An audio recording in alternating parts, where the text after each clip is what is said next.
വിഴിഞ്ഞം രാജ്യാന്തര തുറമുഖത്തിന്റെ സപ്ലിമെന്ററി കൺസെഷൻ കരാർ ഒപ്പിട്ടു. സർക്കാരും അദാനി പോർട്ടുമായാണ് കരാർ. ആദ്യഘട്ടത്തിന്റെ നിർമ്മാണ കാലാവധി കൂട്ടുന്നത് ഉൾപ്പെടെയുള്ള വ്യവസ്ഥകൾ കരാറിലുണ്ട്.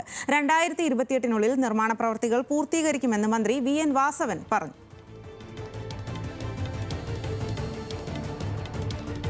അന്താരാഷ്ട്ര വിഴിഞ്ഞം തുറമുഖത്തിന്റെ നിർമ്മാണവുമായി ബന്ധപ്പെട്ട സപ്ലിമെന്ററി കരാർ ഒപ്പിട്ടു, പരസ്പരം കൈമാറി.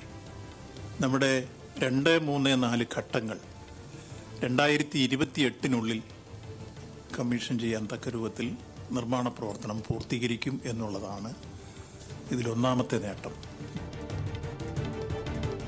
വിവരങ്ങളുമായി തിരുവനന്തപുരത്ത് നിന്നും ചന്തു ചന്ദ്രശേഖറാണ് ചേരുന്നത്. ചന്തു, ഈ വിഴിഞ്ഞം തുറമുഖവുമായി ബന്ധപ്പെട്ട് മറ്റൊരു നിർണായക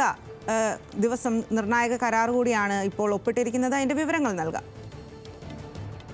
ഇന്ന് മുഖ്യമന്ത്രിയുടെ ചേംബറിലാണ് വിഴിഞ്ഞം തുറമുഖത്തിന്റെ ഈ സപ്ലിമെന്ററി കൺസെഷൻ കരാർ ഒപ്പിട്ടത്. അതിൽ തുറമുഖ വകുപ്പ് സെക്രട്ടറിയും അദാനി പോർട്സിന്റെ അധികൃതരുമാണ് ഈ കരാറിൽ ഒപ്പുവെച്ചിരിക്കുന്നത്. ഇത് പ്രകാരം 2028-ൽ 2, 3, 4 ഘട്ടങ്ങൾ പൂർത്തിയാക്കാനാണ് ഇപ്പോൾ നിശ്ചയിച്ചിരിക്കുന്നത്. ഈ കരാർ ഒപ്പിട്ടാൽ മാത്രമേ ഈ കമ്മീഷനിങ് തീയതിയൊക്കെ പ്രഖ്യാപിക്കാൻ കഴിയൂ. പക്ഷേ ഇപ്പോൾ കരാർ ഒപ്പിട്ടെങ്കിലും കമ്മീഷനിങ് തീയതിയെ സംബന്ധിച്ച് തീരുമാനം ആയിട്ടില്ല. ഈ ഡിസംബറിൽ തന്നെ കമ്മീഷനിങ് ചെയ്യാനാണ് ഉദ്ദേശിക്കുന്നത്. പക്ഷേ ഈ വിസിലിന്റെ ഒരു യോഗം കൂടി ചേരേണ്ടതുണ്ട്. ആ യോഗത്തിനൊക്കെ ശേഷമായിരിക്കും ഈ തീയതി നിശ്ചയിക്കുക എന്നാണ് ഇപ്പോൾ തുറമുഖ വകുപ്പ് മന്ത്രി VN വാസവൻ വ്യക്തമാക്കിയത്. നേരത്തെ ഉള്ള കരാർ അനുസരിച്ചാണെങ്കിൽ സംസ്ഥാന സർക്കാരിന് വരുമാനം ലഭിക്കുന്നത് വൈകുമായിരുന്നു. 2039 മുതൽ സംസ്ഥാന സർക്കാരിന് വിഴിഞ്ഞത്ത് നിന്നും വരുമാനം ലഭിക്കുന്ന തരത്തിലായിരുന്നു നേരത്തെ ഉണ്ടായിരുന്ന കരാർ. ഇപ്പോൾ പുതിയ സപ്ലിമെന്ററി കൺസെഷൻ കരാർ പ്രകാരം 2034-ൽ തന്നെ സംസ്ഥാന സർക്കാരിന്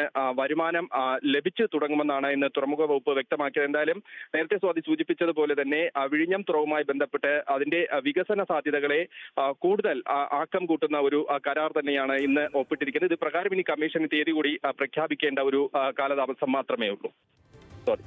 ശരി ചന്തു.